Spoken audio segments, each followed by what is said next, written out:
হেতুতে সমস্ত ভক্তগণ উপস্থিত হয়েছেন।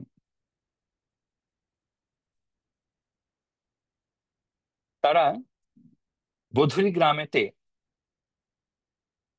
এসেছেন এবং বধূরি গ্রামে এসে আচার্য দর্শনে অন্য দেশি ভক্তজন, দেশি কতজন পরস্পর কহে আচার্যের গুণগণ।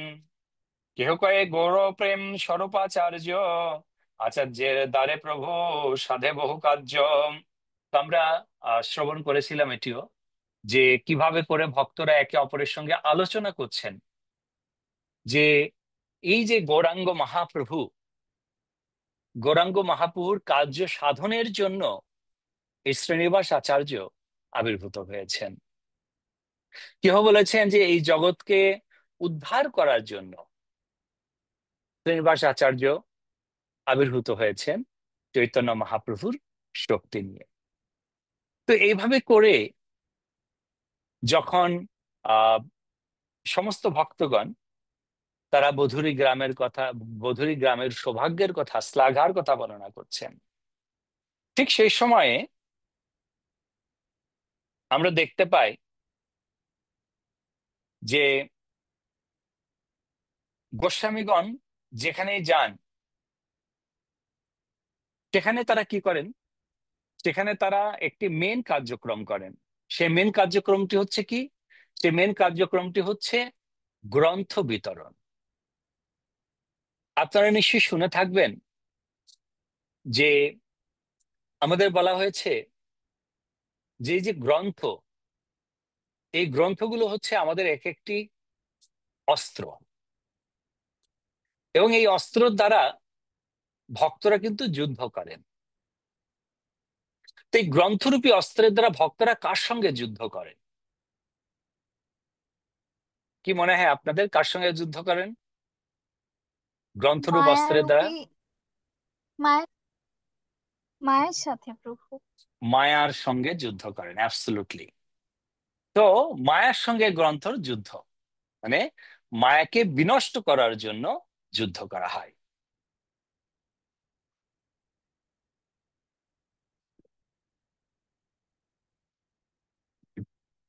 চৈতন্য চরিতামৃতে আহ এবং এই কথাগুলো আমরা প্রায় শুনতে পাই যে মায়াকে কার সঙ্গে, কার সম তুলনা করা হয়েছে? অন্ধকার। মায়া অন্ধকারের সঙ্গে তুলনা করা হয়েছে। আর কৃষ্ণকে কার সম তুলনা করা হয়েছে? সূর্যের সাথে। সূর্যের সঙ্গে। তো সূর্য যদি বিকরণ ঘটে, তাহলে পরে সেখানে কি আর অন্ধকার থাকে? শ্লোকটি কার মনে আছে? কৃষ্ণ প্রভু। কৃষ্ণ সূর্য হ্যাঁ, সম মায়া। অন্ধকার। মায়া অন্ধকার, যাহা কৃষ্ণ তাহা নাহি মায়ার অধিকার। রাইট, ধন্যবাদ। কৃষ্ণ সূর্য সম মায়া, হয় অন্ধকার, যাহা কৃষ্ণ তাহা নহে মায়ার অধিকার। তার জন্য এই যে গ্রন্থ, এই গ্রন্থগুলো হচ্ছে আমরা জানি যে গোস্বামীগণের যে গ্রন্থ, সেই গ্রন্থ ভগবান এবং ভক্তের লীলা সমন্বিত গ্রন্থ, যেটি ভগবান এর থেকে অভিন্ন। তাই সেই গ্রন্থ যেখানে যাবে সেখানেতেই সম্পূর্ণরূপে অন্ধকার দূরীভূত করে আলোক প্রকাশিত করবে। এই বধূরি গ্রামেও ভক্তরা যেখানে যেখানে যান তারা অনুষ্ঠান করছেন। আপনারা দেখবেন যে আপনারা বিভিন্ন জায়গায় যখন ভক্তরা যান, আপনারা কোথাও আপনারা হয়তো পারমার্থিক ট্যুরে গেলেন, পিকনিক করতে গেলেন, দেখবেন আপনাদের মধ্যে থেকে কিছু ভক্ত আছেন তারা বেশ কিছু গ্রন্থ সঙ্গে নিয়ে যান। আপনারা হয়তো পিকনিকে তো মত্ত আছেন, তিনিও মত্ত আছেন, তিনি মত্ত আছেন। ওখানে যারা আরো অন্যান্য গ্রুপ থেকে পিকনিক করতে এসেছেন তাদেরকে গ্রন্থ নিয়ে তাদেরকে বোঝাচ্ছেন, এই গ্রন্থটা আপনাকে পড়া উচিত, এই গ্রন্থটি খুব ভালো, এই গ্রন্থটি পড়লে পরে আপনি অনেক কিছু জানতে পারবেন, নিজেকে সম্বন্ধে জানতে পারবেন, মায়ার থেকে নিজেকে সুরক্ষা প্রদান করতে পারবেন। তো গ্রন্থ প্রচার কিন্তু আমাদের একটি বড় অস্ত্র, এবং এই গ্রন্থ প্রচার আমাদের সকলকে করা উচিত, প্রত্যেককে গ্রন্থ প্রচার করা উচিত। তা এখানে আমাদের আহ আহ, এই আমেরিকা তো প্রচুর গ্রন্থ প্রচার হয়। যদি আমি কখনো গ্রন্থ প্রচারের জন্য যাইনি, তবে আমাদের অনেক ভক্তরা আছেন, আহ আমাদের অনেক কংগ্রিগেশন ভক্তরা, গৃহস্থ ভক্তরা। তো একজন মাতাজি প্রায় এসে আমাকে বলেন, প্রভু আপনি জানেন, আমি আহ, এই সবজি বাজার করতে গেছিলাম একটি দোকানে। তো সেখানে একজনের সঙ্গে কৃষ্ণের কথা আলোচনা হচ্ছে, জাস্ট ওই চেক আউটের লাইনে দাঁড়িয়ে আছে, সামনে আরেকজন আছেন, তাকে কৃষ্ণ কথা আলোচনা করতে করতে তাকে আমি বললাম যে জানেন, আপনার ঘরে ভগবান রাখুন, বিগ্রহ তো রাখতে পারেন না, তো ভগবানের বিগ্রহের স্বরূপ হচ্ছে একটি গ্রন্থ, সেই গ্রন্থটি আপনার রাখা মানে ভগবানকে রাখা। সবশেষে আগে ওটা এসে কিছু পরীক্ষা 10 তারিখে। ভগবানের স্বরূপ কোন গ্রন্থটি? শ্রীমদ্ ভাগবতম। হরে কৃষ্ণ। ভাগবত শ্রীমদ্ ভাগবতম গীতা। শ্রীমদ্ ভাগবতম। ভাগবত হ্যাঁ, শ্রীমদ্ ভাগবতম ভাগবতম। হচ্ছে ভগবান স্বয়ং সেখানে রয়েছেন। কেননা আমরা জানি যে ভাগবতের যে 12টি স্কন্ধ, সেই 12টি স্কন্ধ থেকে দশম স্কন্ধ পর্যন্ত, প্রথম থেকে দশম পর্যন্ত ভগবানের সম্পূর্ণ আহ শরীর সেখানে রয়েছে, ভগবানের বপু সেখানে রয়েছে। তার পাদপদ্ম থেকে শুরু করে তার মুখারবিন্দ পর্যন্ত। তাই শ্রীমদ্ ভাগবতম গৃহে রাখা মানে আলটিমেটলি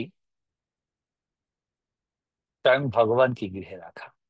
তো এই কথা বলতে বলছেন যে তিনি somehow or other তিনি ভাগবত নিয়ে নিয়েছেন।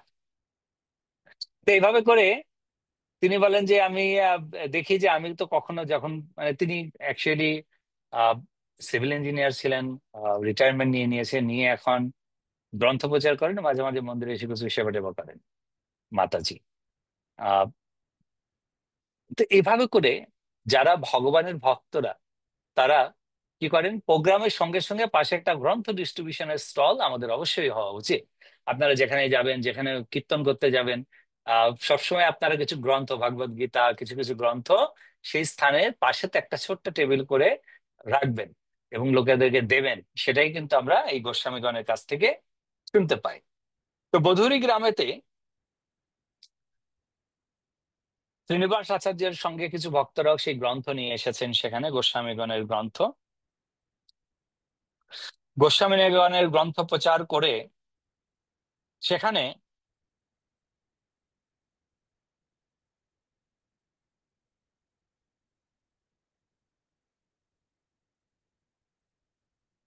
সেখানে কি হয়েছে, যে ভক্তরা যখন প্রচার করছে ঠিক সেই সময়ে ওখানে আরেকটি বুক স্টল লেগেছে, যে বুক স্টলটির গ্রন্থগুলো, তার যে আহ নির্দেশনা বা সেই গ্রন্থের যে মূল রচনা ভিত্তিক, সেটি হচ্ছে রঘুনাথের রচিত। এই রঘুনাথ রচিত মানে কিন্তু এই রঘুনাথ হচ্ছেন আমাদের আহ রঘুনাথ ভট্ট নন, এই রঘুনাথ হচ্ছেন মায়াবাদী। এই মায়াবাদী সম্প্রদায়েরও ভক্তরাও সেখানে তাদের নিজেদের রচিত কিছু গ্রন্থ সেখানে রাখেন। এবং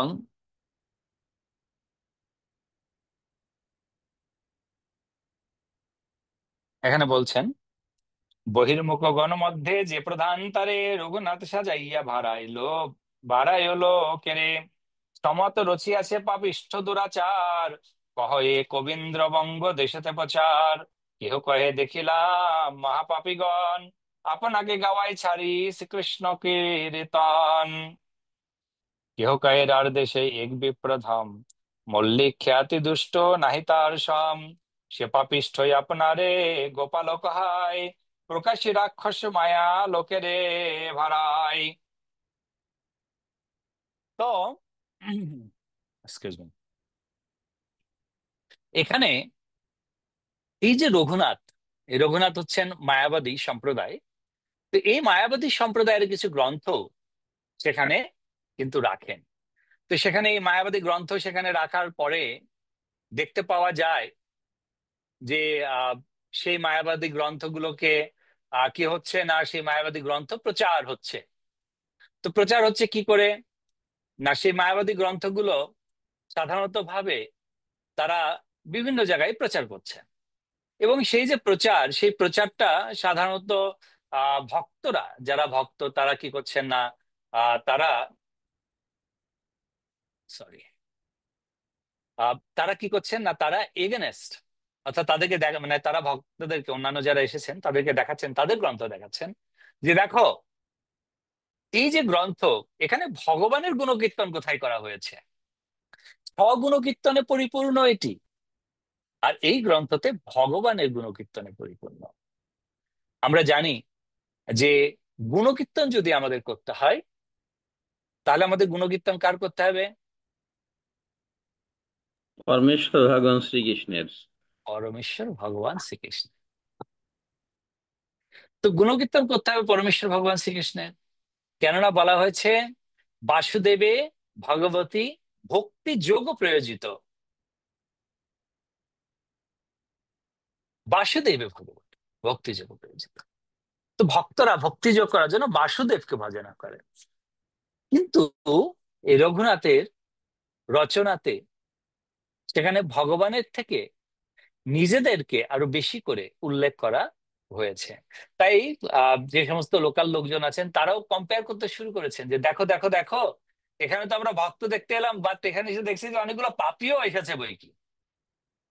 কে পাপী? না, যারা ভগবানের কথাকে না শুনে নিজের কথাকে মহিমান্বিত করতে চায়, জগতের সামনে প্রকাশিত করতে চায়। তো এভাবে করে তারা একে অপরের সঙ্গে কথা বলছেন। এবং ঠিক তার পরপরই ভক্তদের উদ্দণ্ড নিত্য কীর্তনের ফলে এই যে মায়াবাদী ভক্তগণ আছেন তারাও কেউ স্থির থাকতো না, তারাও নিত্য কীর্তন শুরু করে। এবং একজন বলতেছেন জানো, ঠিক এইরকম একজন পাপীকে আমি জানি, রার দেশে একজন বিপ্র, একজন ব্রাহ্মণ ছিলেন যার নাম ছিল মল্লিক, মল্লিক খ্যাতি। তো সেই মল্লিক, তিনি এমন ভাবে থাকতেন, এখানে বলা হচ্ছে যে কেহ কহে রার দেশে এক বিপ্রধাম, মল্লিক খ্যাতি দুষ্ট নাহি তার সম। তো এমন ভাবে তিনি থাকতেন যে তাকে সবাই ভয় করতেন। কেন ভয় করতেন? কেননা তার মতো দুষ্ট নাকি সেখানে আর কেউ ছিল না।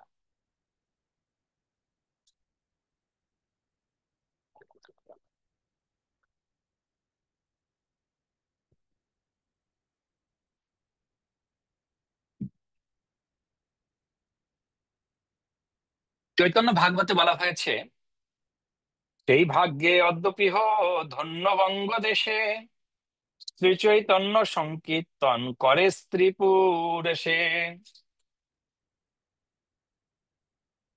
মধ্যে মধ্যে কথমাত্র পাপীগণ গিয়া, লোকে নষ্ট করে আপন আরে লুকাইয়া। উদর ভরণ লাগে পাপিষ্ঠ সকলে, রঘুনাথ করি আপন আরে কেহ বলে। এখানে চৈতন্য ভাগবতে শিল বৃন্দাবন দাস ঠাকুর বলছেন যে এই শ্রীকৃষ্ণ সংকীর্তন কতটা উন্নত, কতটা সুন্দর, যে এই শ্রীকৃষ্ণ সংকীর্তন সকলে একসঙ্গে মিলে গৃহের বারান্দায় হাতে তালি দিয়ে এই কীর্তন করা যায়, এবং এই কীর্তন করে ভগবত ধামে প্রবেশ করা যায়।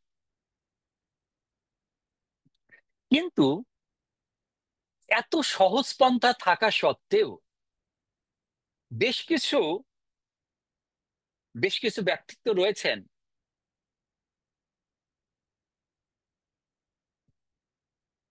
যারা কি করেন না, যারা গিয়ে বলেন যে না না না, এই কেন এখানে বসে তোমরা এভাবে নিত্য কীর্তন করছো বা একসঙ্গে ভগবানের কথা আলোচনা করছো?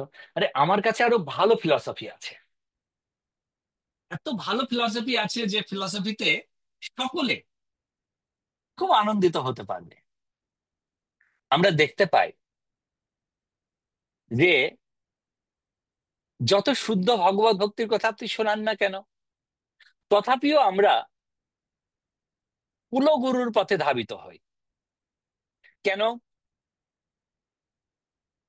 কেননা আমরা পুষ্পিত বাক্যের দ্বারা আকর্ষিত হই। এই জগতে যে সব থেকে ভালো সাজিয়ে গুছিয়ে কথা বলতে পারে তার প্রতি কিন্তু সকলে আমরা আকৃষ্ট হতে পছন্দ করি।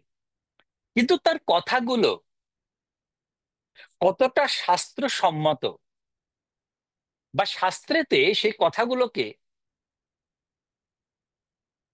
প্রাধান্য দেওয়া হয়েছে কিনা, বা শাস্ত্রেতে সেই কথাগুলোকে বর্ণনা করা হয়েছে কিনা, অনুমোদন করা হয়েছে কিনা, সেই দিকে কিন্তু আমরা কেউই এক্সকিউজ মি ভাবি না। আমরা কেউ ভাবি না। আর আমাদের তখন কি হয়? তখনই এই মায়াবাদের দ্বারা আমরা সম্পূর্ণরূপে আকৃষ্ট হয়ে পড়ি। এবং যখন এই মায়াবাদের দ্বারা আমরা আকৃষ্ট হয়ে পড়ব, তখন কি হবে? আমরা অন্ধকারের মধ্যে ডুবে যাব। তার জন্য বলা হচ্ছে যে আমাদেরকে খুব সাবধানতা অবলম্বন করে নিজেদেরকে ডিসিশন নিতে হবে যে আমরা কি ফলো করব, কি ফলো করব না।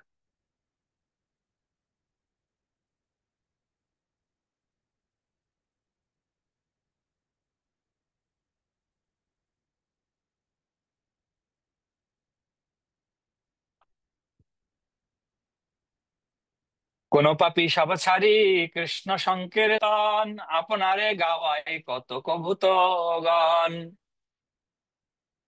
অ্যাকচুয়ালি এই প্রসেসটি কিন্তু আহ এখনই ছিল তা নয়। পূর্বে তো এই ধরনের ছিল, অনেক কুলগুরু ছিলেন বা অনেক এই ধরনের সহজিয়া পন্থা ছিল, যারা আপনাকে নিজেকে প্রকাশিত করার জন্য, প্রতিষ্ঠা করার জন্য তার যে সমস্ত চেলা চামুন্ডা, তারা সবসময় তার গুণগান করতেন, তার গ্লোরিফিকেশন করতেন। এবং এভাবে করে তারা নিজেকে সেই সমাজে একজন সব থেকে বুদ্ধিমান ব্যক্তিত্ব বা সব থেকে জ্ঞানবান ব্যক্তিত্ব রূপে সমাজে তারা প্রতিপন্ন হতেন। এবং তথাকথিত জ্ঞানবান ব্যক্তিগণ সেই সমস্ত মূর্খের পাল্লায় পড়ে তারা বিপথে ধাবিত হতেন।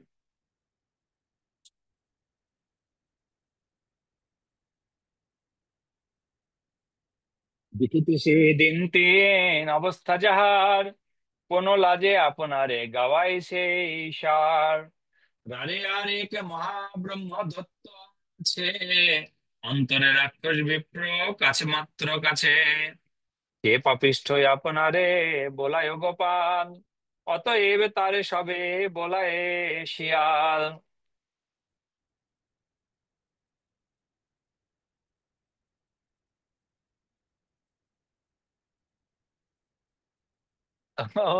এখানে সেই সময়েও এই ধরনের ব্যক্তিত্ব ছিলেন। Excuse me. কি ধরনের ব্যক্তিত্ব? না, এক তো হচ্ছে নিজেকে রঘুনাথ বলছেন, আবার সেখানে আরেকজন ছিলেন যে নিজেকে স্বয়ং গোপাল বলছেন। গোপাল মানে কি? স্বয়ং কৃষ্ণ। নিজেকে স্বয়ং কৃষ্ণ রূপে প্রকাশিত করছেন।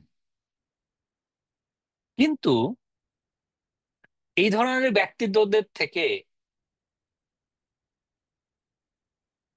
আমরা কি করে দূরে থাকতে পারি? এই চিটিং প্রফেন্সিটি থেকে কে বলবেন? কি করে আমরা ঘুষ। দূরে থাকতে পারি? এনিওয়ান?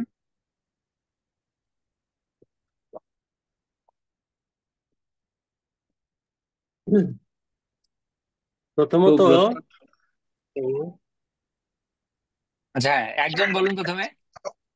সমীর প্রভু। আপনি বলুন। হরে কৃষ্ণ। হরে কৃষ্ণ। প্রথমত আমাদেরকে সদ্গুরু নির্বাচন করতে হবে এবং সেই সদ্গুরুর আশ্রয় থেকে তার নির্দেশনা অনুযায়ী যদি আমরা চলতে পারি, তাহলে হয়তো আমরা এই তমগুণ সম্পন্ন যারা আছে তাদের থেকে আমরা দূরে থাকতে পারবো। ওকে, সুন্দর। শ্যামল প্রভু বলুন। সাথে সৎসঙ্গ করতে হবে, ভগবত সঙ্গ, এবং ধর্মীয় চর্চার মধ্যে সময় পার করতে হবে যাতে ওই অসৎ লোকগুলো ধারে পাশে ভিড়তে না পারে। প্রভু যেটা বলেছেন যে সময় প্রভু, তার সাথে এটা অ্যাড করলাম প্রভু। ওকে, ওকে, সুন্দর সুন্দর, অপূর্ব। মিনতি মাতা আর কিছু অ্যাড করবেন? হরে কৃষ্ণ, প্রণাম প্রভু। হ্যাঁ, হ্যাঁ, প্রণাম। এই যে যেটা বলছে তার সাথে আরেকটা হলো যে আমি যদি সদ্গুরুর তত্ত্বাবধানে থাকি এবং সদ্গুরু অবশ্যই শাস্ত্র যা বলে সেটাই বলবে, সেই আমি যারা মানে সহজিয়া বা মায়াবাদী তাদের সঙ্গ নেব না, তাদেরকে সঙ্গ দেব। মানে যেটা শাস্ত্রীয় বিচারটা ওটাতেই আমি করতে চেষ্টা করব। তো ওরা যদি না আসে তো আমার তো কিছু করার নেই। এটাই প্রভু। হরে কৃষ্ণ। ধন্যবাদ। আর প্রণাম। কেউ কিছু অ্যাড করবেন? হ্যাঁ, প্রণাম। হরে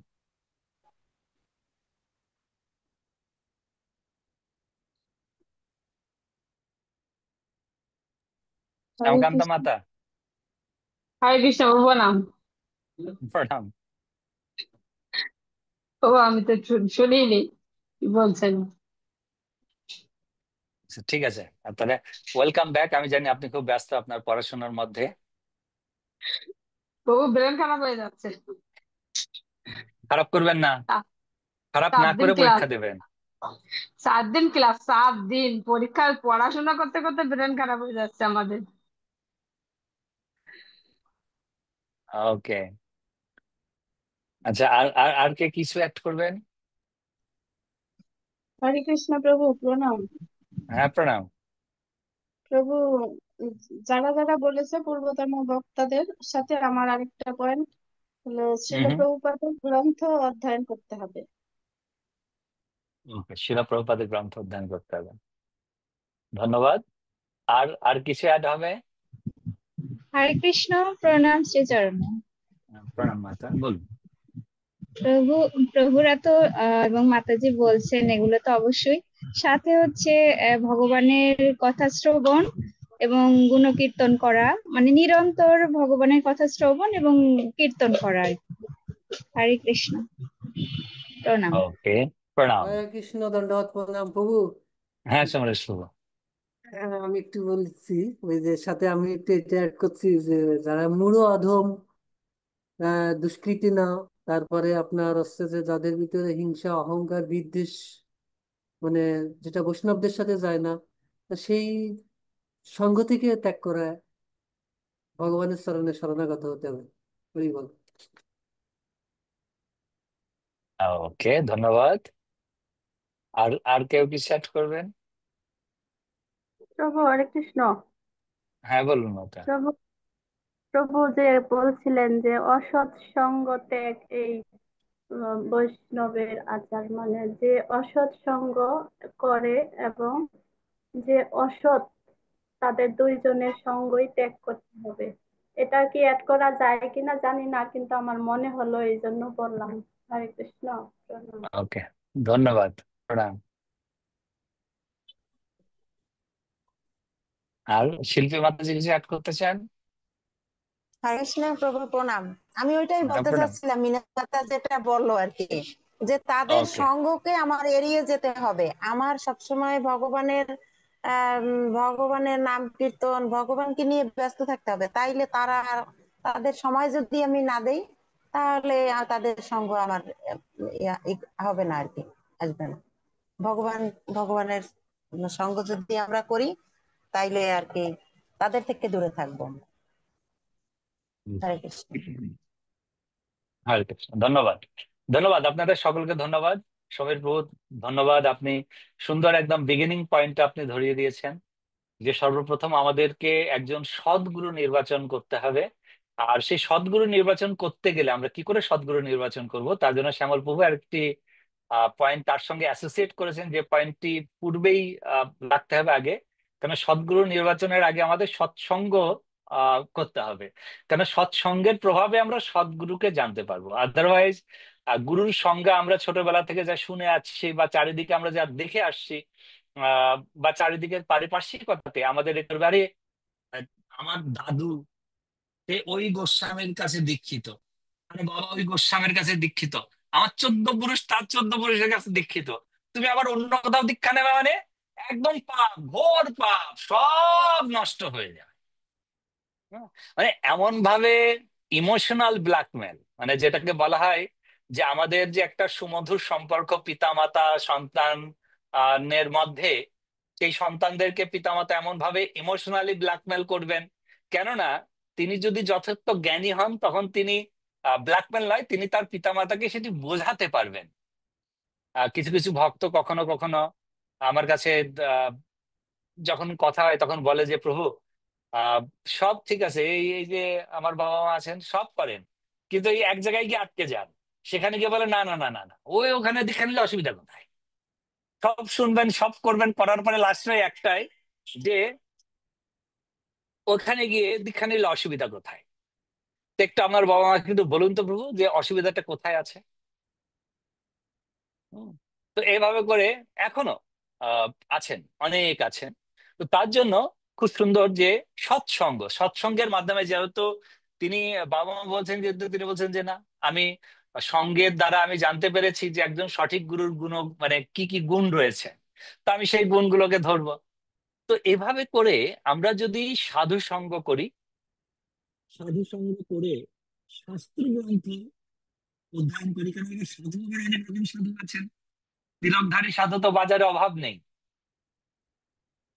হ্যাঁ, তিলকধারী সাধুর অভাব নেই, কেননা এই যে 12টি অপসম্প্রদায় আছে তার মধ্যে একটি অপসম্প্রদায়, তার নাম হচ্ছে গৌরাঙ্গ নাগরী। সেই গৌরাঙ্গ নাগরীরা হচ্ছেন মস্তক মুন্ডিত, ভেকধারী, ঊর্ধ্বপুণ্ডকধারী, মানে আমাদের মধ্যে তিলক করেন, তাদের মস্তক মুন্ডন আছে, তারা আহ ডোর কৌপিন পরেন, বহির্বাসেতে ধুতি পরেন, এবং সাইডে একটা জোলা নিয়ে হরে কৃষ্ণও করেন বই কি। কিন্তু সঙ্গে শাস্ত্রের যে সমস্ত বিধিবিধান সেগুলোর কোনো বালায় নেই, সব মিশ্রণ, সবই এক। তাই আমাদেরকে তার জন্য সাধু সঙ্গ, প্রকৃত কোন সাধু সঙ্গ করতে হবে, সেই প্রকৃত সাধু সঙ্গ আমাদেরকে শেখাবেন গ্রন্থ।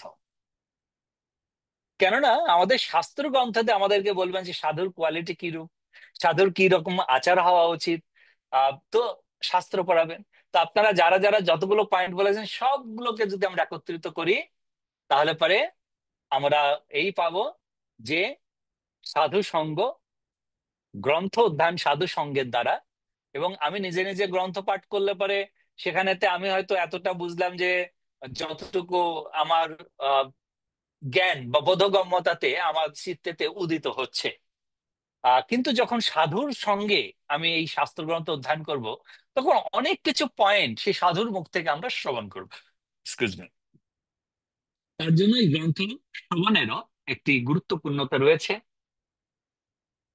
সাধু সঙ্গ শ্রবণ, সঙ্গে সঙ্গে গ্রন্থ অধ্যয়ন, এই করে সদ্গুরুর মানে সদ্গুরুর কে নিরূপণ করে সদ্গুরুর চরণ আশ্রয় করলে তখন কিন্তু আমরা এই মায়ার থেকে, এই মায়াবাদীদের থেকে কিন্তু নিজেকে সুরক্ষিত করতে পারবো। কিন্তু কখনো কখনো আমরা ভাবি যে হয়তো, যেমন মিনতি মাতাজি একটি পয়েন্টে বলেছিলেন যে আমরা সঙ্গ, তাদের সঙ্গ নয়, আমরা তাদের সঙ্গ দিতে যাব। খুব সুন্দর, তাদের সঙ্গ দিতে যাওয়া প্রয়োজন আছে, করা উচিত। কিন্তু মনে রাখতে হবে যে আমরা তাদের সঙ্গ দিতে গিয়ে যেন আমরা নিজেরা সেই সঙ্গেতে পতিত না হয়ে যায়। অর্থাৎ আমার ভক্তি এবং আমার শাস্ত্র নলেজ আমার কতটা স্ট্রং রয়েছে সেটার উপরে ভিত্তি করে কিন্তু আমি তাদের সঙ্গে যেতে পারি, যে তাদেরকে ঠিক মানে বোঝানোর মতো ক্ষমতা আমার মধ্যে রয়েছে। আমি শাস্ত্র যুক্তি দিয়ে তাদের বোঝাতে পারবো। তাহলে পরে যদি আপনি মনে করেন যে না, সেই আহ শক্তি আমার মধ্যে রয়েছে, তখন আমাদের সেই সঙ্গে যাওয়া উচিত এবং তাদেরকে বোঝানোর চেষ্টা করা উচিত। কিন্তু যদি না বোঝেন, ইমিডিয়েট সেই সঙ্গ পরিত্যাগ করা উচিত। শ্যামল প্রভু। তো আমি আর একটা পয়েন্ট অ্যাড করতে চাই, এই জন্য বলছি। নিশ্চয়ই প্রভু, বলুন। চৈতন্য মহাপ্রভু তিনি ভক্তির বিধি ভক্তির যে প্রচলন করেছেন, সেটাকে উনি 5টা পয়েন্ট বলেছেন। চৈতন্য মহাপ্রভু, যেটা শিল প্রভুপাদ উনি শ্রীমদ্ ভাগবতমের 2য় স্কন্ধের আহ, দ্বি- নবম অধ্যায়ের, অর্থাৎ ভগবানের বাণীর বর্ণনার মাধ্যমে উত্তর, এই অধ্যায়ের 31 নম্বর শ্লোকে তিনি বলেছেন, যেমন ভগবত ভক্তিতে সিদ্ধি লাভের জন্য শ্রী চৈতন্য মহাপ্রভু প্রায় 5টি প্রধান বিধির নির্দেশ দিয়ে গেছেন। তার প্রথমটি হচ্ছে ভগবত সঙ্গ, ভগবত ভক্তের সঙ্গ। দ্বিতীয়টি হচ্ছে ভগবানের মহিমা কীর্তন। তৃতীয়টি হচ্ছে শুদ্ধ ভক্তের শ্রীমুখে শ্রীমদ্ ভাগবত শ্রবণ। আমি গ্রন্থ দেখে পাঠ করছি। হ্যাঁ হ্যাঁ প্রভু, চতুর্থ, পড়ুন। ভগবানের সঙ্গে সম্পর্কিত পবিত্র স্থানে বাস। পঞ্চমটি হচ্ছে ভক্তি সহকারে ভগবানের শিব বিগ্রহের আরাধনা করা। এই 5টা বিধি ভক্তির কথা চৈতন্য মহাপ্রভু বলেছেন। এবং চৈতন্য মহাপ্রভু একজন ভক্তিতে যদি সিদ্ধি লাভ করতে চান, তাহলে এই 5টাকে অনুসরণ করতেই হবে। এটা প্রভুপাদও বলেছেন যে চৈতন্য মহাপ্রভু এই 5টা যে বিষয়, এটাকে অবশ্যই গ্রহণ করতে হবে এবং Absolutely। অন্তঃকরণ করতে হবে। হরি বল এই হরি বল। 5টি, এই যে 5টি, যে চৈতন্য মহাপ্রভু ভক্তির পঞ্চ অঙ্গ, ভক্তির যে পঞ্চ অঙ্গ মহাপ্রভু অ্যাকচুয়ালি সর্বপ্রথম এই ভক্তির পঞ্চ অঙ্গ মহাপ্রভু বলেছিলেন সনাতন গোস্বামীকে। কোথায়? রামকেলিতে, যখন মহাপ্রভু রূপ সনাতনের সঙ্গে দর্শন করতে যান, সেই সময় মহাপ্রভু তাকে বলেন যে ভক্তির অঙ্গ, পঞ্চ অঙ্গ মহাপ্রভু কেন বলেছিলেন রূপ সনাতনকে? কেননা রূপ সনাতন যখন মহাপ্রভুর সঙ্গে সাক্ষাৎ করতে আসেন, তারা আহ গলবস্ত্র, গীতাঞ্জলি এবং দন্তের তৃণ ধারণ করে তারা প্রবেশ করেছিলেন। গলায় কাপড় দিয়ে গীতাঞ্জলি, হাত জোড় করে, অঞ্জলি মানে হাতটা তো জোর থাকবে, আর মস্তকটা একদম নিচে, যেরকম আমরা যখন অঞ্জলি দিই মাথাটা একদম নিচে থাকে, আর দন্তের তৃণ ধারণ করে প্রবেশ করেছিলেন। সেই সময় মহাপ্রভু তাদেরকে যে শিক্ষা দিয়েছিলেন, তার মধ্যে পঞ্চ অঙ্গ, ভক্তির পঞ্চ অঙ্গ খুব গুরুত্বপূর্ণ। কেননা একটি পঞ্চ অঙ্গ মহাপ্রভু কেন বললেন? ছিল সনাতন গোস্বামী এবং রূপ গোস্বামী, তারা তো কোনো সাধারণ ব্যক্তিত্ব ছিলেন না।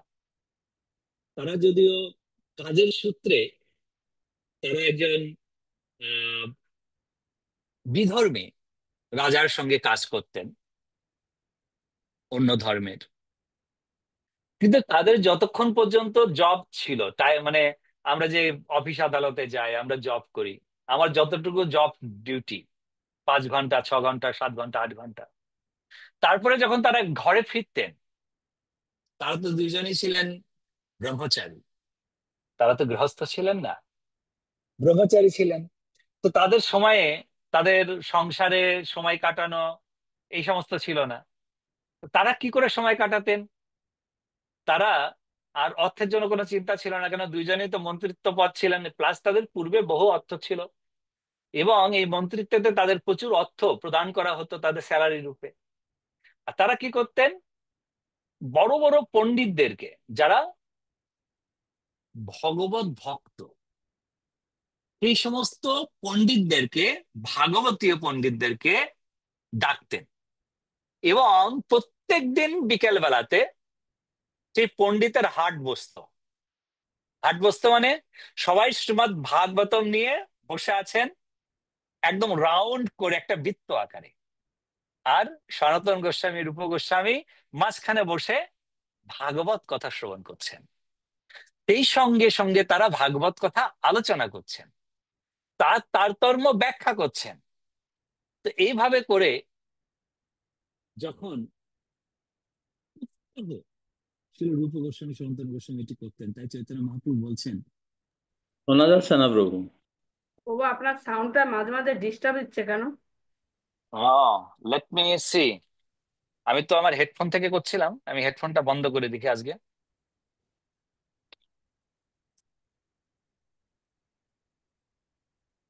ওকে,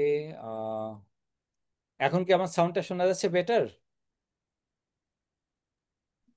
আগে বেশি শোনা ভালো শোনা যাচ্ছে। যাচ্ছে, মাঝে গ্যাপ যাচ্ছিল, কিন্তু এখন একটু শোনা যাচ্ছে। মানে সাউন্ডটা যে ইকো টাইপের হচ্ছে ওইটা হচ্ছে না, কিন্তু সাউন্ড কম আছে।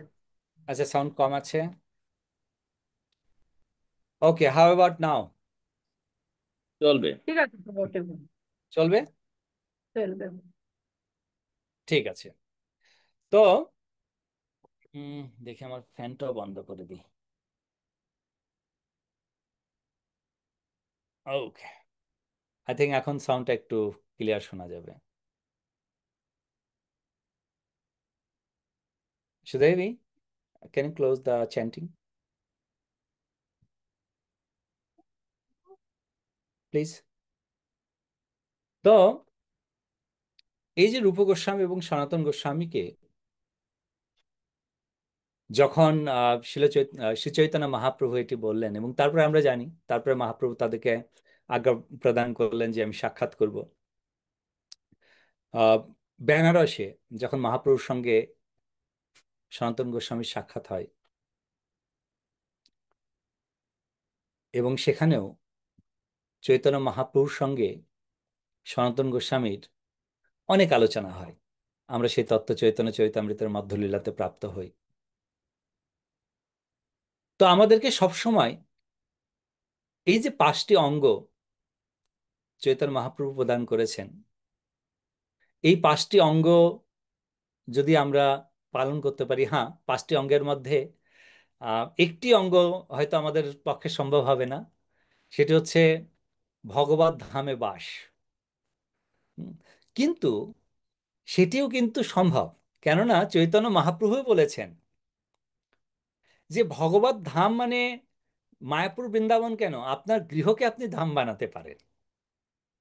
যখন আপনার গৃহে শিব বিগ্রহ থাকবে এবং সেই শিব বিগ্রহের আপনি সেবা করবেন, বিগ্রহের গুণকীর্তন করবেন, বিগ্রহের সামনে তার কীর্তন, তার গুণমহিমা অর্থাৎ গ্রন্থ আদি পাঠ করবেন, তা আপনার গৃহ কিন্তু ধামেতে রূপান্তরিত হবে। শিল ভক্তিবিনোদ ঠাকুর তাই বলেছেন, 10 5 মিলি গৃহেতে বসিয়া কীর্তন করো সবে হাতে তালি দি। আরেকটি প্রভু বলেছেন, মথুরাবাস কথাটা বলা হয়, আর মথুরাবাস বললে তখন ওই একটু ছোট করে ওই গৃহকে মন্দির অথবা আমাদের আশেপাশে কোনো মন্দির থাকলে সেখানে যদি বসবাস করা যায়, তাহলে হয়তো ভগবান সরাসরি ধাম না হলেও মথুরাবাস হয়। না না না, আপনার পাশাপাশি মন্দিরে যাবেন না, আপনার বাড়িতেই মন্দির বানাতে পারেন। ভক্তিবিনোদ ঠাকুর তাই বলেছেন, যেদিনও গৃহে ভজনও দেখি। গৃহেতে গোলক ভাই। তাহলে আপনি মথুরা কি সোজাসুজি গোলক বৃন্দাবনে বাস করছেন, তাই না? তো ভক্তিবিনোদ ঠাকুর বলছেন সেটি। তো এই জন্য আমাদেরকে গৃহটি গোলকেতে রূপান্তরিত করতে হবে ভজন কীর্তনের দ্বারা। ধন্যবাদ। তো এইভাবে করে এই বধুরী গ্রামে আলোচনা হচ্ছে যে দেখো, ওই যে রার ধামে, রার গ্রামে, হ্যাঁ, সেই রারেতে এক পাপিষ্ঠ ব্রহ্ম রাক্ষস, যিনি নিজেকে গোপাল বলে জগতেতে নিজেকে প্রচার করছেন, আরে আমি হচ্ছি গোপাল, মানে আমি কৃষ্ণের অবতার। তাই লোকেরা তাকে গোপাল নাম বলে বলেন যে তুমি কৃষ্ণের অবতার নও, তুমি হচ্ছে শিয়াল, শিয়ালের অবতার। কেন? কেননা শিয়াল সে সময় সময়ে রূপ পরিবর্তন করে, তার জন্য বলা হয় না শিয়ালরা খুব চতুর। আর তার জন্য আরেকটি বাংলা ভাষায় প্রবাদে আছে, শিয়ালকে পণ্ডিত বলা হয়েছে, কারণ পণ্ডিতরা তো চতুর। তাই কেউ বলছেন সেই রার গ্রামে তারা হচ্ছেন কি শেয়াল, সে গোপাল নয়, শেয়াল। তো এইভাবে করে একে অপরের সঙ্গে কথা বলছেন। কেউ বলছেন কি যে এই যে এই সমস্ত ব্যক্তিত্বরা জগতের মঙ্গল নয় অমঙ্গল সাধন করার জন্য এসেছেন। আর এই অমঙ্গল সাধন করার জন্য যারা এসেছেন এদেরকে নষ্ট করার জন্য কে আসবেন? বলছেন যে অসুবিধা নেই, ভগবানের ভক্তরা আছে না, ভগবানের ভক্তরা এদেরকে নষ্ট করবেন। আর যখন ভগবানের ভক্তদের উপরে চলে যাবে তখন ভগবান স্বয়ং আসবেন কল্কি অবতার রূপে, এবং সে কল্কি অবতার রূপে এসে তাদের শায়েস্তা করবেন। তাই এখানে বলছেন, কেহ কহে মহামঙ্গল এসবার, এসব ম্লেচ্ছের শান্তা শাস্তা কল্কি অবতার। ওইসে কত কহি সবে উল্লাসিত মনে, প্রণমিল শ্রীনিবাস আচার্যের চরণে। পূর্ণ কইল আচার্য সবার অভিলাষ, সভা সহ যাজিগ্রামে আইল নিজ বাস। তো শ্রীনিবাস আচার্য তিনি আহ প্রত্যেকেই মানে সেই বধূরি গ্রামের যে সমস্ত ভক্তগণ রয়েছেন তারা এই যে মানে বেশ কিছুদিন ধরে বধূরি গ্রামেতে সংকীর্তন আদি হচ্ছে, শ্রীপাদ নরোত্তম দাস ঠাকুর তিনি প্রায় সেখানে যেতেন, যার ফলে নরোত্তম দাস ঠাকুরেরও কৃপা, শ্রীনিবাস আচার্যের কৃপা, অন্যান্য ভক্তদের কৃপাতে সে ভক্তরা মানে বধূরি গ্রামের বাসিগণও বুঝতে পেরেছেন যে কোনটি সঠিক, কোনটি শুদ্ধ, কোনটি মিশ্র, অর্থাৎ কোনটি শুদ্ধ সত্য আর কোনটি সম্পূর্ণ মায়াবাদ অ্যাজ এ তম। শ্যামকান্তা মাতা। হরে কৃষ্ণ প্রভু। ও হরে আপনি বলছেন আপনি বলছেন আমরা আগেও শুনছি যেহেতু কলি যুগের লাস্টের দিকে আসবেন কল্কি অবতার।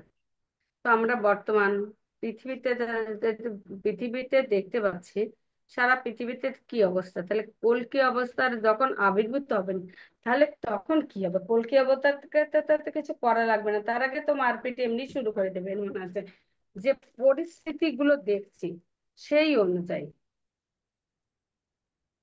মানে Actually, বর্তমান পরিস্থিতিতে কল্কি অবস্থানের এখনো তো অনেক দেরি, আমরা দেখতে জানি যে কল্কি অবস্থানের এখনো অনেক দেরি। যদি সেটাই হয় তাহলে এখন যদি এই পরিস্থিতি হয়, মানুষ এমনি নিজেরা খুন টুন অটো খুন করতেছে, অটো যুদ্ধ চলতেছে, তারপরে হচ্ছে মানুষের যখন তখন যে কোনো জিনিস মানে যেটা কলি যেহেতু 5,000 বছর, সে 5,000 বছরের যদি এই হয় তাহলে সে 4,27,000 বছর বছর যদি এখনো বাকি থাকে তাহলে তখন কি হবে? মানুষ তো কথা বলবে না, কথা বলার আগে মেরে জেরে সমান করে দেবে, নিজেরাই খুনোখুনি করে সমান করে দেবে, সেটাই নয় কি? অ্যাবসলুটলি। শ্রীমদ্ ভাগবতের একাদশ স্কন্ধ পড়বেন, আর পড়েছেন নিশ্চয়ই আপনারা। না শিউর বাবা বোধ মানে বউ পড়ছে, হ্যাঁ, শ্যামল বউ পড়ছে, আমি পড়িনি এখনো। না শিউর এখনো কাজে ওই স্কন্ধে যায়নি, দশম আচ্ছা স্কন্ধেই আছে বলা করে করছি। আচ্ছা।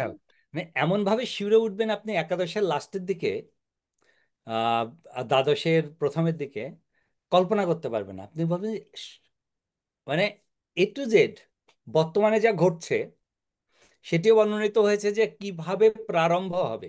তো এখন যা দেখতে পাচ্ছেন এটা কিছু না, এটা মানে উম, একদম জলবাদ, একদম নর্মাল। জলবাদ সেই হ্যাঁ, জ্বলন। জল ভাত বলে না ওই কোনো কিছু আহ, শুরু হওয়ার পূর্বে প্র্যাকটিস হয়, এখন হচ্ছে প্র্যাকটিসও নাই। টেইলার টেইলার ইংরেজি টেইলার দিচ্ছে। হ্যাঁ, টেলারটার মানে এখনো পুরো টেলারটা আসে না, জাস্ট সবে শুরু হচ্ছে আর কি। তো এখন অনেক দেরি আছে, আর অনেক কিছু দেখার বাকি আছে। যা দেখছেন আপনি ভাবুন গত 40 বছর 50 বছরে, মানে আমরা তো আর সেই এখানে 100 বছরের বয়সী কেউই নেই। তো 60 বছর 70 বছর 50 বছর 40 বছর ইত্যাদি আছি আমরা।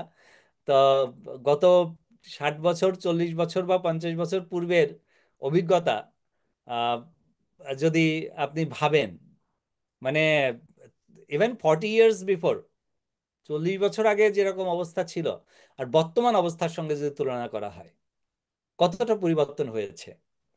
সত্যি সেটাই বলবো, মানে আমাদের জীবনের কথাই চিন্তা করি। কলিযুগের শুরু লাগবে না, 500 বছর আগে লাগবে না, আমাদের জীবনের শুরু থেকে যদি চিন্তা করি তখনও মানুষ কত শান্তিতে ছিল, কত ওই যতটুক ছিল, যতটুক বুঝতে পারি, অতটা না বুঝতে পারলো, কিন্তু বর্তমানের যে পরিস্থিতি সেটা সেই অনুধাবনটা সেটাই কথা বলছি। Absolutely, absolutely.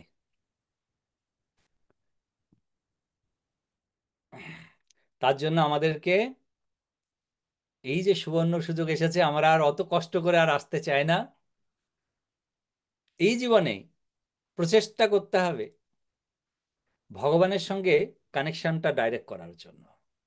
প্রভু অনেক কঠিন হয়ে যাচ্ছে তো, অনেক বেশি। কঠিন তো নিঃসন্দেহে হবে।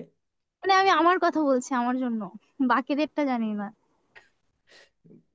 তথাপিও কিন্তু এখনো এখনো কঠিন বই কি, but still now you are in a very good shape.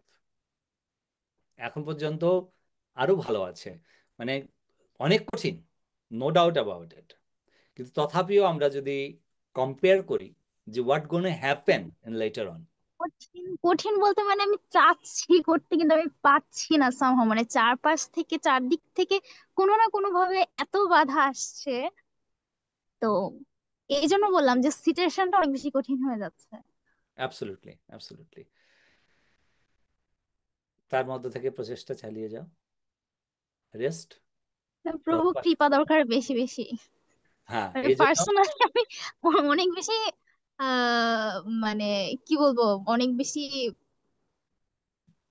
মানে মানে সিচুয়েশনটা অনেক বেশি ঘোলাটে হয়ে যাচ্ছে। That's it. যাক, তো সবাই আর কি, সুবর্ণের জন্য, তবু আমাদের সুবর্ণের জন্য প্রভু সবাই বলেছে কি, বেশি করে প্রার্থনা করবেন যেন ও ভালো ভক্ত হতে পারে।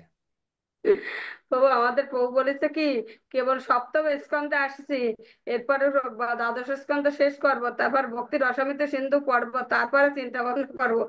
তা আমি ও চৈতন্য চৈতামিত পড়বে। ওকে, খুব ভালো।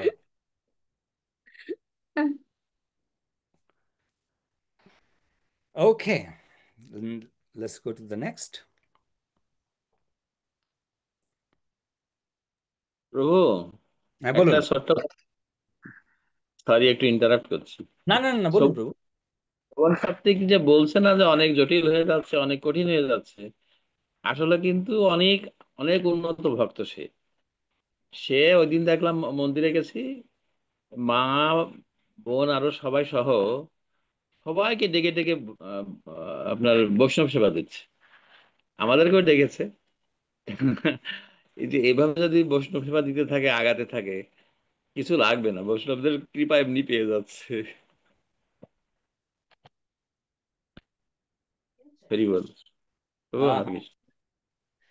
হরে কৃষ্ণ। তো জাস্ট সেকেন্ড।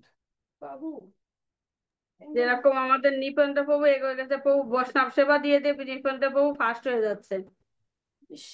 একদম দ্রুত আগায় যাচ্ছে নিপেন্দ্র বাবু। কিছু হলেই বৈষ্ণব সেবা, কিছু হলেই বৈষ্ণব সেবা। $10 वो मेरे को $200 देना तो चेंज चाहिए मैं आपको दूंगी। তো এটাও খুব ভালো। আর বৈষ্ণব সেবার সঙ্গে সঙ্গে আই নো অ্যাকচুয়ালি যারা ভালো ভক্ত হন তারা আরো বেশি ভালো করে নিজেকে তৈরি করার জন্য আহ, সময়কে কঠিন রাখলে পারে, তবে নিজেকে আরো বেশি স্ট্রং ভাবে তৈরি করা যায়। এটা খুবই ভালো জিনিস যে যখন আমরা ভাববো যে আমরা সত্যি প্রতিকূলতার মধ্যে আছি, তখন আমরা আরো বেশি করে সচেষ্ট হব আমাদের ভগবত ভক্তির সেই প্রতিকূলতা অনুকূলে নিয়ে আসার জন্য। কিন্তু কখনো যদি আমরা ভাবি যে আমরা সত্যি তো খুবই ভালো আছি, অনুকূলেই আছে সবকিছু, হ্যাঁ ঠিকঠাক চলছে, তো তখন কিন্তু আমরা ভগবত ভক্তিতে একটু নিচে চলে যেতে পারবো।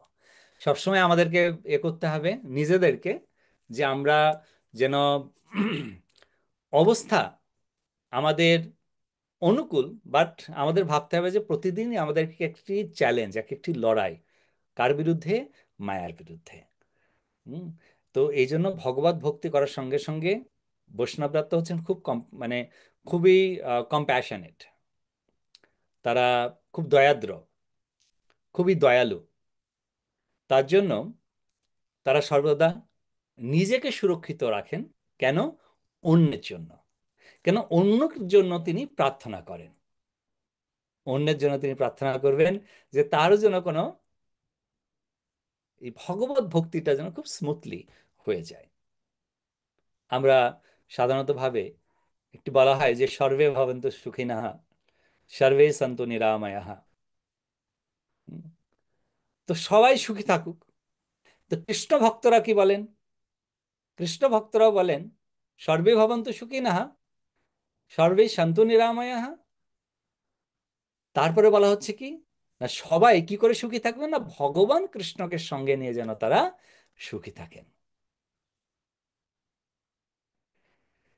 তা আমাদের সবকিছুই ভগবানকে মাঝে রেখে আমরা সবকিছু করি। তো এখানে বলা হচ্ছে যে শ্রীনিবাস আচার্যকে সবাই দণ্ডবাদ প্রণামতি নিবেদন করলেন, এবং দণ্ডবাদ প্রণামতি নিবেদন করলে শ্রীনিবাস আচার্য প্রত্যেককে আশীর্বাদ প্রদান করলেন। আমরা যখন কাউকে প্রণাম করি তখন আমরা আশীর্বাদ পাই। আমরা ছোটবেলাতে স্মরণ আছে, আমরা বিজয়া দশমীতে গিয়ে প্রণাম করতাম, তারপরে কোনো পূজার সময় হলে বড়দের গিয়ে প্রণাম করতাম, আশীর্বাদ পেতাম। কি আশীর্বাদ পেতাম? অনেক বড় হও, ভালো করে পড়াশোনা করো, কলেজে গেলে পারে খুব তাড়াতাড়ি বড় চাকরি করো। এই ধরনের আমরা অনেক আশীর্বাদ কিন্তু প্রাপ্ত হতাম। কিন্তু আমরা যে প্রকৃত আশীর্বাদ, সেই প্রকৃত আশীর্বাদ থেকে সবসময় কিন্তু বিতাড়িত থাকতাম। কেন? প্রকৃত আশীর্বাদ আমরা পেতামই না। ও সে আশীর্বাদ করতে গেলে তো সে আশীর্বাদটা জানতে হবে, তাই না? রাইট।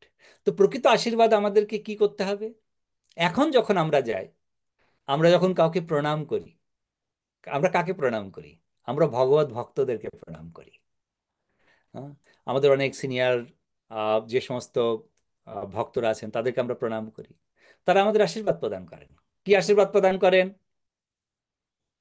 তারা আশীর্বাদ প্রদান করেন একটি, কি শ্যামলপ্রভু কি আশীর্বাদ প্রদান করেন? কৃষ্ণ ভক্ত হও, কৃষ্ণ ভক্তি লাভ করো, কৃষ্ণ প্রেম লাভ করো। তারা এটা হচ্ছে আশীর্বাদ করেন কৃষ্ণ প্রেম সবচেয়ে প্রাপ্ত হও। কৃষ্ণ গুরু প্রেম মহারাজ যেটা প্রাপ্ত বলছে, পদে থেকে বড় কথা। মতিরস্তু, আর গুরু মহারাজ বলেন। আর আমাদেরকে বিশেষ করে যখন আমরা দেখব যে আমাদেরকেও প্রণাম করছে, সেই সমস্ত ভক্তদের জন্য এই যে আমাদের শ্যামাকান্তা মাতা বললেন, সেটি আমরা সবসময় বলে থাকি, কৃষ্ণ পদে মতিরস্তু। কেননা কৃষ্ণ পদে মতি থাকলে কৃষ্ণ প্রেমের কাছে যাওয়া যাবে। তার জন্য কৃষ্ণ পদে মতিরস্তু। কেউ যখন আবার আমাদের প্রণাম করছে, সেই প্রণাম যখন আমরা গ্রহণ করছি, কেন? প্রণাম গ্রহণ করার অধিকার আমাদের নেই। প্রণাম গ্রহণ করার অধিকার গুরুদেবের আছে। প্রণাম গ্রহণ করার অধিকার শুদ্ধ ভক্তের আছে। তা আমি তো শুদ্ধ নই, আমার তো ততটা পাওয়ার নেই সেই প্রণামকে আমি গ্রহণ করব। তার জন্য সেই প্রণামকে আমাদের কি করতে হবে? আমাদের ডাইভার্ট করে দিতে হবে। ডাইভার্টের বাংলা কি বলা হবে?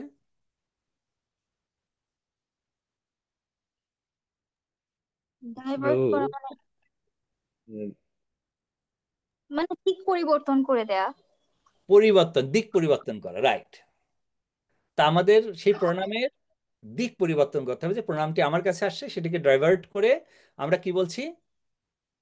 গুরুদেবকে শ্রীকৃষ্ণার বলতে হবে। পনমস্তু, শ্রীকৃষ্ণার পনমস্তু। আপনার প্রণাম, আপনাকে কেউ প্রণাম করছে, কিন্তু আপনি সেটি ভগবানের কাছে প্রার্থনা করছেন যে এই প্রণামটি যেন ভগবান কৃষ্ণ গ্রহণ করেন, আমার জন্য নয়। কৃষ্ণার পনমস্তু।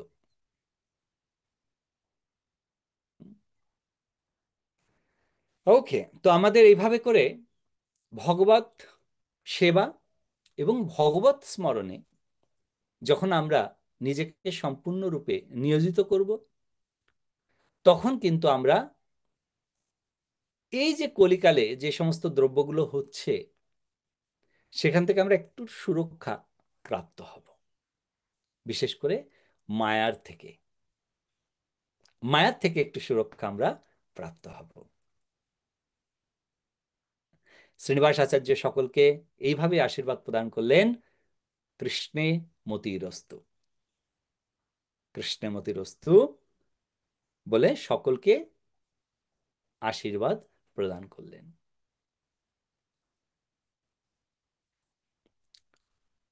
এরপরে শ্রীনিবাস আচার্য তিনি তার পার্ষদগণকে সঙ্গে নিয়ে জাজিক গ্রামে ফিরে এলেন এবং জাজিক গ্রামে তিনি ফিরে এসে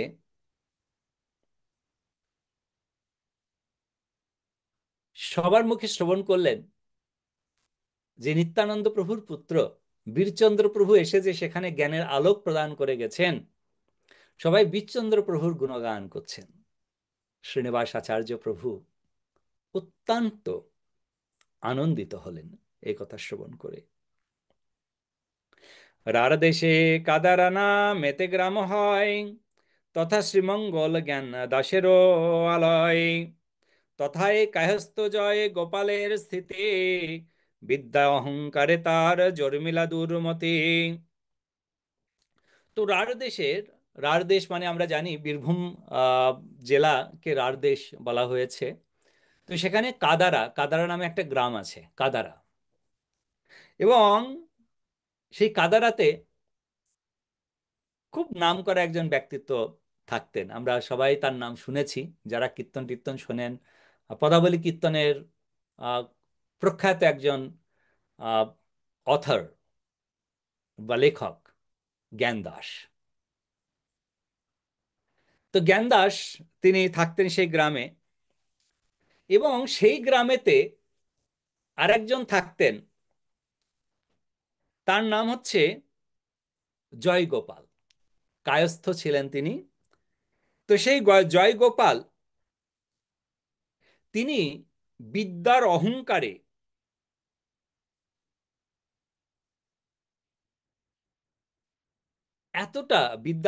তিনি এতটাই মতিভ্রষ্ট হয়েছেন যে তিনি নিজে ভাবছেন যে আমার গুরু আর কি জানে, আমার গুরু তো ইউনিভার্সিটি থেকে পাশ করে আসেনি, আমি তো ইউনিভার্সিটি থেকে গ্র্যাজুয়েশন করার পরে মাস্টার করেছি, মাস্টার করার পরে আমি পিএইচডি করেছি, ডবল পিএইচডি করেছি, আমার গুরু তো বিদ্যাহীন, কোনো জ্ঞানটান নেই, কি সব উল্টাপুল্টা বলে। এইভাবে করে গুরুকে তিনি শিক্ষা প্রদান করছেন আর গুরুকে অবজ্ঞা করছেন, গুরুকে অপমান করছেন, অশ্রদ্ধা করছেন।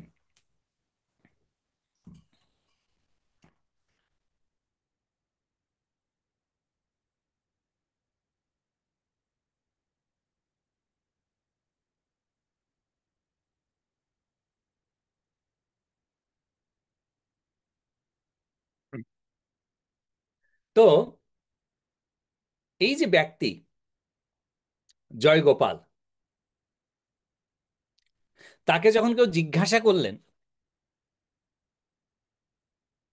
যে তোমার গুরু কে, তখন তিনি তার গুরুদেবের নাম পরিবর্তন করে দিয়েছেন। গুরুদেবের নাম পরিবর্তন করে তিনি তার পরম গুরুকে গুরুদেব বানিয়ে দিয়েছেন, তার পরম গুরুকে গুরুদেব বানিয়েছেন। গুরু বিদ্যাহীন ইথে হে অতিশয়, জিজ্ঞাসিলে পরম গুরুকে গুরু কয়। প্রভুবীর চন্দ্র প্রকার এতে ব্যক্ত কইল, লঙ্ঘিল প্রসাদেতেই তারে ত্যাগে দিল।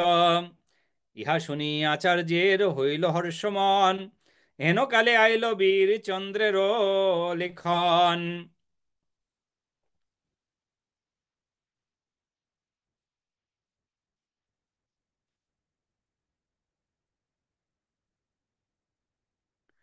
তো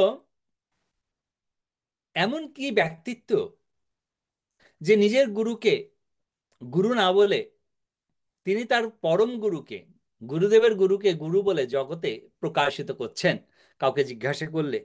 এবং সেটি শুনে বীরচন্দ্র প্রভু তিনি যখন সেই রাঢ় দেশে পরিভ্রমণ করছেন, সেই কাদারা গ্রামে গিয়েছেন, সেখানে গিয়ে তাকে তিনি শিক্ষা প্রদান করেন যে গুরু তিনি এইভাবে যে যে গুরু ছিলেন তিনি বিদ্যাহীন নন, তিনি সম্পূর্ণরূপে ভগবানের চরণে আত্মসমর্পিত একজন ভক্ত। ভগবান বই তিনি অন্য কিছু জানেন না, শুদ্ধ সাত্ত্বিক স্তরে রয়েছেন। তাকে কি করে সে বিদ্যার ভাবে, অর্থাৎ তাকে কি করে সে সে বেশি জ্ঞানবান নয় এইভাবে করে তাকে সে পরিত্যাগ করতে পারে? নিত্যানন্দ প্রভু তাকে অনেক শিক্ষা প্রদান করেন এবং এই কথাটি যখন তিনি শুনেন, শ্রবণ করেন, কে? শ্রীনিবাস আচার্য খুব আনন্দিত হন। হেন কালে শ্রীনিবাস আচার্যের একটি পত্র তার কাছে আসে। শ্রীনিবাস আচার্যের যে পত্র আসে সেটি আমরা একটু পড়ি।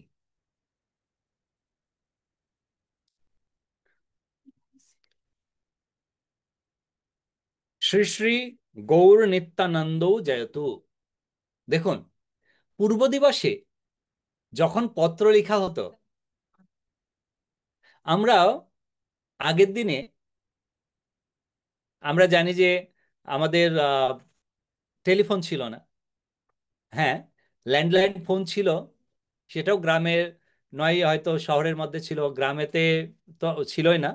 শহর বা উপশহরের মধ্যে কিছু কিছু, সর্বত্রতে ছিল না, কিছু কিছু জায়গায় থাকতো। আগের দিনে যোগাযোগ মাধ্যম ছিল একমাত্র পত্র, অর্থাৎ ডাকযোগ। ডাকযোগে পত্রই ছিল একমাত্র যোগাযোগের মাধ্যম, মেন মাধ্যম। তো সেখানে যখন আমরা এই পত্র লিপিবদ্ধ করতাম বা লিখতাম, তো সেখানে আমরা ম্যাক্সিমাম সময় কিন্তু উপরেতে লেখা হতো কি? গুরু গৌরাঙ্গ জয়তু, বা আমরা লিখতাম গৌর নিতাই জয়তু, রাধাকৃষ্ণ জয়তু।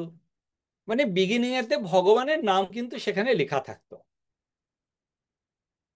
বীরচন্দ্র প্রভু পত্র লিখছেন, সেই পত্রের প্রথম হেডলাইন প্রারম্ভ করেছেন কিন্তু শ্রী শ্রী গৌর নিত্যানন্দ, নিত্যানন্দ জয়তু, গৌর নিত্যানন্দ জয়তু।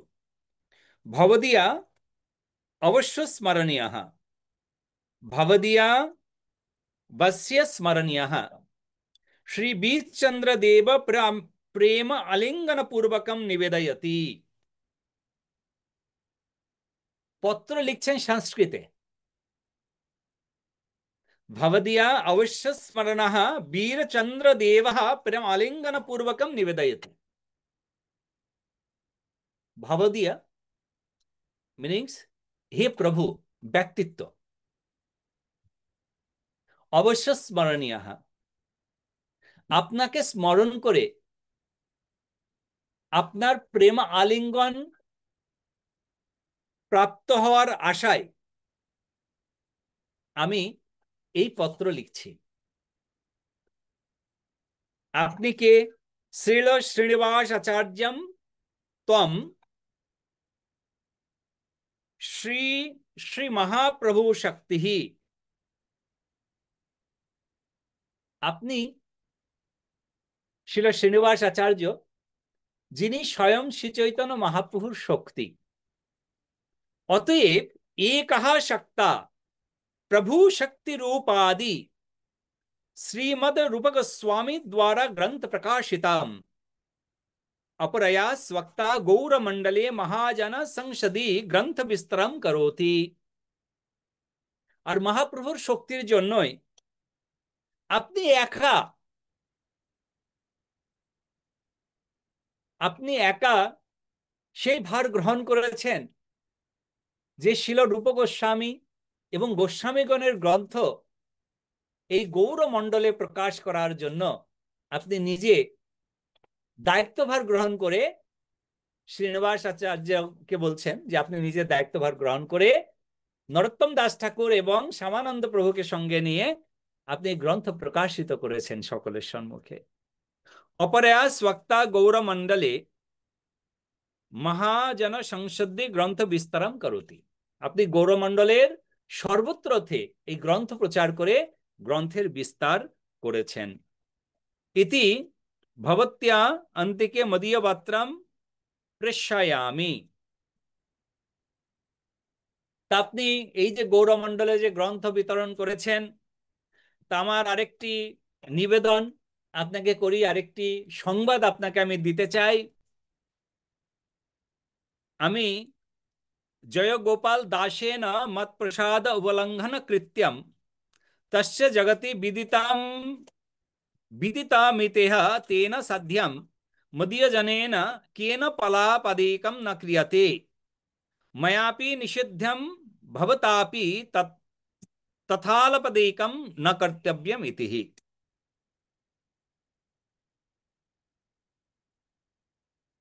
তো জয়গোপাল দাস নামে কাদারা গ্রামে একজন ভক্ত, তিনি গুরুদেবকে অবমাননা করেছিলেন এবং পরম গুরুকে নিজের গুরু বলে প্রকাশিত করছিলেন। তিনি নিজে মহান পণ্ডিত রূপে জগতে প্রকাশিত হচ্ছিলেন। তাকে আমি শিক্ষা প্রদান করেছি এবং তার যে ক্রিয়াকর্মাদি, এই ধরনের কার্যক্রম কখনোই স্বীকৃত নয় এবং গ্রহণযোগ্য নয়। তাই তার এই সমস্ত কার্যকলাপ আমি নিষিদ্ধ ঘোষণা করছি। কার? জয়গোপাল দাসের এই সমস্ত কার্যকলাপ আমি নিষিদ্ধ ঘোষণা করছি, যতক্ষণ পর্যন্ত সে তার এই ভুল বুঝতে না পেরে তার গুরুদেবের কাছে ক্ষমা প্রার্থনা করবেন, বৈষ্ণবদের কাছে ক্ষমা প্রার্থনা করবেন, ততক্ষণ পর্যন্ত তিনি বৈষ্ণব সমাজে নিষিদ্ধ থাকবেন। তো এভাবে করে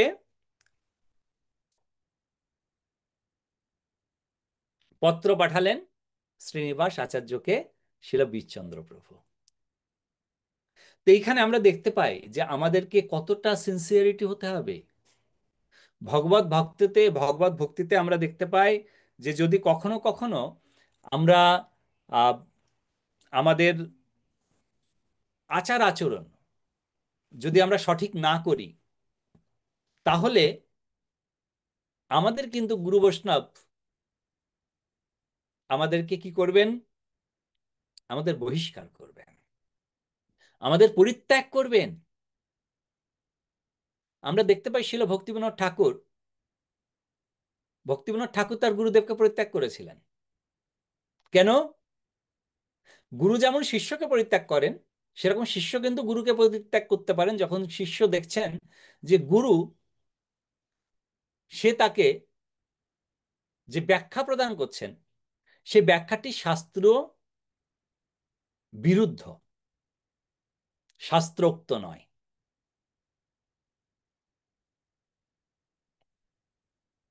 তার যে গুরুদেব ছিলেন তিনি এরূপ শাস্ত্র বিরুদ্ধ আচরণ করতে শুরু করেন, আর শাস্ত্র বিরুদ্ধ আচরণ করতে শুরু করার ফলে ভক্তিবিনোদ তাকে সেটি সমর্থন করেননি। তিনি সঙ্গে সঙ্গে সে গুরুকে পরিত্যাগ করেন এবং তিনি শিক্ষাগুরু রূপে গ্রহণ করেন জগন্নাথ দাস বাবুজি মহারাজকে।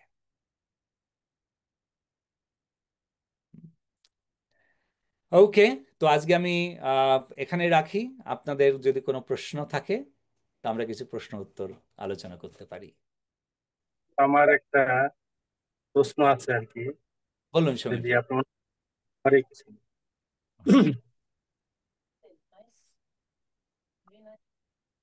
প্রশ্ন শুরু করবো প্রভু? হ্যাঁ হ্যাঁ, প্লিজ প্লিজ। প্রশ্নটা একটু বড় এবং আমার ব্যক্তিগত। প্রথমত আমার একটু জানার দরকার যে গুরু পরম্পরাটা কি। আর আমার ব্যক্তিগত বিষয়টা বলছি, আমরা বিয়ের পর শ্রী তপন গোস্বামী ব্রহ্মচারী মহারাজের নিকট হইতে আমরা দীক্ষা গ্রহণ করি। গুরুদেব স্বয়ং গৌর সুন্দরের পূজারী এবং অদ্বৈত প্রভুর বংশধর বলে কথিত। এখন গৌর গদাধর মন্দির, গাবতলী, ঢাকা থেকে আমাদেরকে ছিল সুবক মহারাজের আশ্রিত করে দীক্ষা দেওয়ার জন্য পরামর্শ দিচ্ছেন। আগের গুরুদেবের অনুমতি ব্যতীত তার বর্তমানে সুবক মহারাজের নিকট থেকে দীক্ষা নেওয়ার ব্যাপারে আপনার মতামত কি এবং শাস্ত্র মতে কর্তব্য কি, এটা যদি কৃপা করে আমাকে একটু বলতেন আর কি। আমি একটু দ্বিধার মধ্যে আছি। ওকে, আপনার এই প্রশ্নের উত্তরে আমি আমার ব্যক্তিগত অভিমত আপনাকে আমি প্রদান করব। এটি কোনো মানে ব্যক্তিগত অভিমতের সঙ্গে শাস্ত্রের কিছু যে বিধি রয়েছে সেটা আমি বলবো। নাম্বার ওয়ান, আমি যার কাছে পূর্বে দীক্ষা গ্রহণ করেছিলাম তিনি কি আমাকে নির্দেশ প্রদান করেছিলেন 4টি নিয়ম পালন করার জন্য।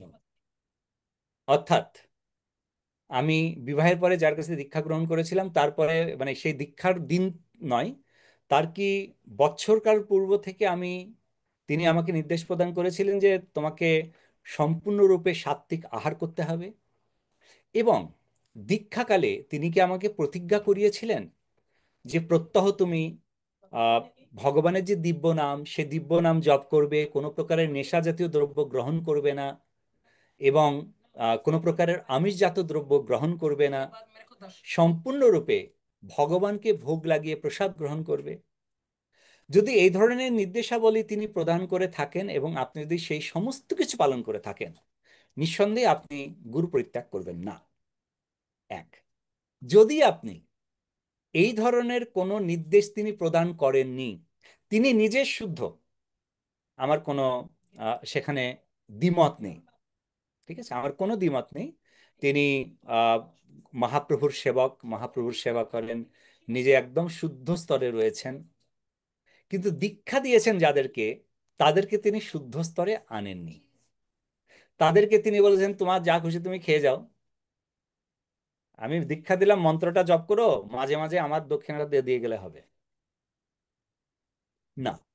তাহলে কিন্তু এটি গুরুর যে গুণ বা গুরুর যে কর্তব্য, সেই কর্তব্য কর্মটি কিন্তু তাহলে পরে আমি করিনি। আমি যদি একজন গুরু হই, আমি সংস্কার আদি করতে গিয়ে বা আমি যখন সুধাম মায়াপুরে ছিলাম, আমি যখন প্রচার করতাম, অনেক কয়েকজন ভক্ত, তাদেরকে জাস্ট নতুন ভক্ত হয়েছে, তাদের গৃহে আমি গিয়েছি, আমি দেখি প্রভুপাদের পাশে আমার ছবি। আমি দেখে তো প্রচন্ড প্রচন্ড আমি মানে রেগে গেছি, অ্যাকচুয়ালি ক্রোধান্বিত হয়ে গেছি। তা আমি তাদেরকে বলছি যে আমার পিকচারটা এখানে কেন? বুঝছে না, আপনি তো আমাদের গুরু। আমি বলছি অ্যাকচুয়ালি আমার দুর্ভাগ্য, আমি আপনাদেরকে শিক্ষা প্রদান করতে পারিনি যে গুরুর পজিশনটি কি আর গুরু কে হতে পারে। হ্যাঁ, আমি আপনাদের শিক্ষা প্রদান করছি, আমি আপনাদের বৎমাত্মক গুরু তো অবশ্যই হতে পারি, তো প্রভুপাদের পাশে থাকার জন্য নয়। প্রভুপাদের পাশে থাকার জন্য গুরু পরম্পরা ধারাতে যিনি গুরু আছেন, যে গুরু আমাদেরকে আগে বলেন, যখন আমি দীক্ষার জন্য ইন্টারভিউতে যাই তখন গুরুদেব জিজ্ঞাসা করেন তুমি কতদিন ধরে 16 মালা জপ করছো? গুরু মহারাজ 1 বছর ধরে। আচ্ছা, তুমি ভোগ লাগিয়ে প্রসাদ পাও? হ্যাঁ গুরু মহারাজ এই গত 6 মাস ধরে। আচ্ছা 6 মাস ধরে। গুরু মহারাজ নোট করলো। তিনি যার আন্ডারে আছেন তাকে বলে দিলেন যে আগামী বছর একে নিয়ে এসো দীক্ষার জন্য, আরো 1 বছর। তো এইভাবে করে গুরুদেব যিনি, তিনি তাকে দীক্ষা প্রদান করবেন যে সম্পূর্ণরূপে রেডি হয়েছেন। এখন যদি সেই গুরুদেব আমাকে সেই নির্দেশ প্রদান না করে থাকেন, তাহলে পরে অবশ্যই আপনি সেইরূপ একজন গুরুর গ্রহণ করবেন যিনি আপনাকে পরীক্ষা নিরীক্ষার দ্বারা আপনাকে দীক্ষা প্রদান করবেন। এতে কোনো প্রকারের অপরাধ নেই, শাস্ত্রেতে বলছেন এটি। ওকে, হরিভক্তি বিলাস, গুরুর কর্তব্য কর্ম এবং গুরুর লক্ষণ, এই সম্বন্ধে সনাতন গোস্বামী লিপিবদ্ধ করছেন হরিভক্তি বিলাসে। আমি যে যে কথাগুলো বললাম এগুলো হরিভক্তি বিলাস থেকে আমি কথাগুলো বললাম। 4টি নিয়ম একজনকে পালন করা উচিত। ইস্কন এটিকে প্রমোট করে। অনেকে ভাবে যে এটি ইস্কনেরই কথা, এটি ইস্কনের কথা নয়, এটি শ্রীমদ্ ভাগবতের কথা। শ্রীমদ্ ভাগবতে বলা হয়েছে যে একজন শুদ্ধ সাত্ত্বিক স্তরে পৌঁছতে গেলে তাকে প্রথম 4টি নিয়মের মধ্যে তাকে আসতে হবে।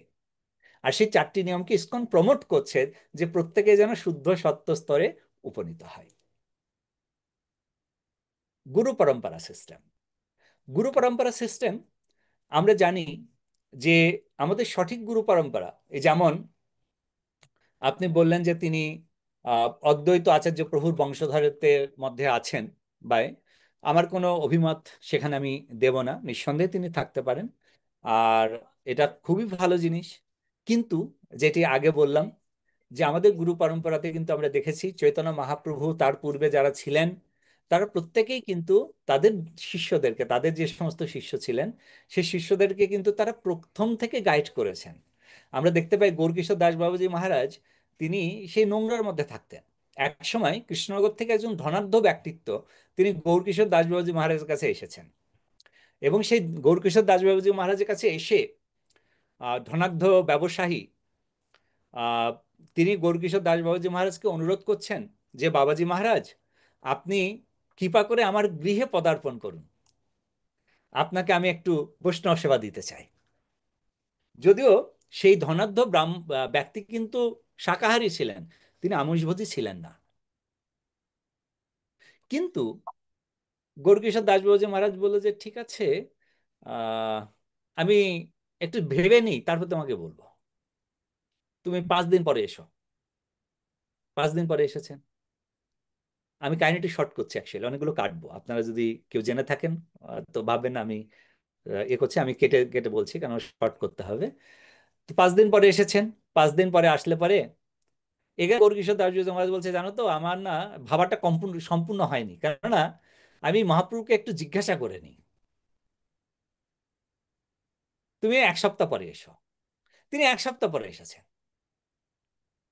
আচ্ছা, 1 সপ্তাহ পরে যখন এসেছেন, তো 1 সপ্তাহ পরে আসলে পরে সেখানে অনেক কিছু লীলা আছে, সেই লীলাগুলো আমি কেটে যাচ্ছি। তো জগন্নাথ দাস বাবুজি মহারাজ বলছে যে দেখো, আমি তো যেতে চাই তোমার গৃহেতে, কিন্তু সাধু গৃহেতে গেলে মঙ্গল হয়, তাই না? তো আহ, তুমি আমাকে তোমার গৃহেতে মঙ্গলের জন্য নিয়ে যেতে চাও, কিন্তু আমি ভেবে দেখলাম যে আমি যদি তোমার গৃহে যাই তাহলে তোমার অমঙ্গল হবে। কি করে? বলছে যে দেখো, তুমি তো অনেক ধনাঢ্য ব্যক্তিত্ব, সেই সময়তে চেয়ার টেয়ারে তো আরাম কাদারাতে এই ধনাঢ্য ব্যক্তিরা, মানে যারা ধনী ছিল তারা চেয়ার ব্যবহার করতো। তো চেয়ারে বসা মানে সেই চেয়ারের পার্সন, চেয়ারম্যান। বলছে দেখো, আমি যদি তোমার গৃহে গিয়ে বাস করতে থাকি, এই তাহলে তোমার আরাম কেদারের দিকে আমার নজর যাবে, আর দক্ষিণাতে একদিন আমি চেয়ে বসলাম তোমার সমস্ত জমি জায়গা ধন সম্পদ আরাম কেদার আমায় দিয়ে দাও, আর তুমি তো না করতে পারবে না, তুমি তো দিয়ে দেবে। এখন তুমি হয়ে যাবে কি ভিখারি, আর আমি হয়ে যাব ধনাঢ্য, তাহলে তোমার অমঙ্গল হলো না? বরঞ্চ এক কাজ করো, তুমি প্রায় আমার কাছে চলে আসো। আরে আমার কাছে বসে থাকতে থাকতে যদি তুমি আমার মতো হতে তোমার মন চায় তো হয়ে যাবে, অসুবিধা কোথায়? হ্যাঁ। তো এইভাবে করে আমরা দেখতে পাই যে ওই আমাদের যে অভয়চরণ সিরিয়ালে এই লীলাটা আছে, আছে। পরে সেই সেইটা নিয়ে যে লোটা নিয়ে দে দৌড়। হ্যাঁ, যাই হোক, অনেকগুলো লীলা আছে এর মধ্যে, অ্যাকচুয়ালি অনেক লীলা, কম্বলের লীলা আছে, ইত্যাদি ইত্যাদি অনেক লীলাগুলো আছে। তো যাই হোক, ওগুলোতে এগোচ্ছি না। তো এখন আমরা এই যে গুরু পরম্পরা সিস্টেমেতে অনেক সময় এই যে আমরা দেখতে পেলাম যে জ্ঞান দাসের অ্যাকচুয়ালি শিষ্য ছিলেন, আহ কিছুক্ষণ আগে নাম বললাম, কি নাম বললাম? কি দাস?